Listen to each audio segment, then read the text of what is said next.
Curious एक छोटे से गांव में मोहन नाम का एक किसान रहता था। उसके पास थोड़ी सी जमीन थी जिसमें वह मेहनत करके अपने परिवार का पालन पोषण करता था। उसकी पत्नी सीता और बेटा राजू सरल और संतोषी स्वभाव के थे। घर में ज्यादा सुख सुविधाएं नहीं थी, लेकिन शांति और प्रेम की कमी भी नहीं थी।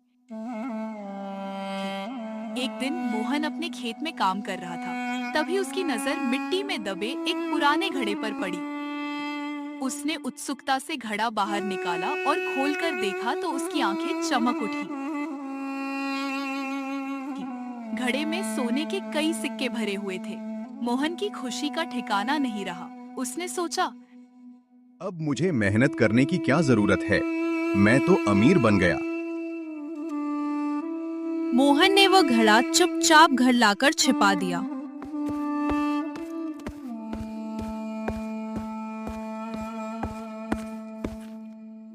पहले तो उसने सोचा कि इन पैसों से वो अपने खेत के लिए अच्छे बीज खरीदेगा और घर की मरम्मत करवाएगा। लेकिन धीरे धीरे उसके मन में लालच घर करने लगा।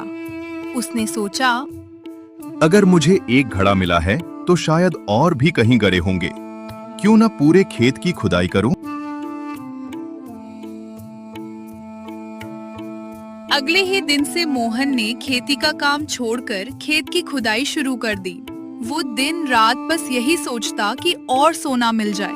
उसकी पत्नी ने समझाया, इतना लालच ठीक नहीं है, जो मिला है उसी में संतोष करो। लेकिन मोहन ने उसकी बात अनसुनी कर दी। कुछ ही दिनों में पूरा खेत उखड़ गया। फसल बर्बाद हो गई। बारिश का मौसम आ गया, लेकिन खेत में बीज बोने लायक मिट्टी ही नहीं बची थी। उधर मोहन को दूसरा कोई घड़ा नहीं मिला। वह मायूस हो गया, पर अब बहुत देर हो चुकी थी। घर का खर्च चलाने के लिए उसने घड़े के सिक्के खर्च करने शुरू कर दिए। धीरे धीरे सारे सिक्के खत्म हो गए। खेत में फसल न होने के कारण आमदनी भी बंद हो गई। परिवार को खाने तक के लाले पड़ गए। एक दिन राजू भूखा बैठा था। उसने मासूमियत से पूछा, बाबा, आपने खेत क्यों खराब कर दिया? अगर हम फसल उगाते तो आज भूखे ना रहते। बेटे की बात सुनकर मोहन का सिर शर्म से झुक गया। उसे अपनी गलती का एहसास हुआ। उसने समझ लिया कि लालच ने उसकी मेहनत और खुशियों को छीन लिया है। मोहन ने फिर से मेहनत करने का निश्चय किया। उसने पड़ोसी किसानों से मदद मांगी और दोबारा खेत को तैयार करना शुरू किया। इस बार उसने मन में ठान लिया कि जो मिलेगा उसी में संतोष रखेगा। कई महीनों की कठिन मेहनत के बाद खेत में फिर से हरियाली लौट आई।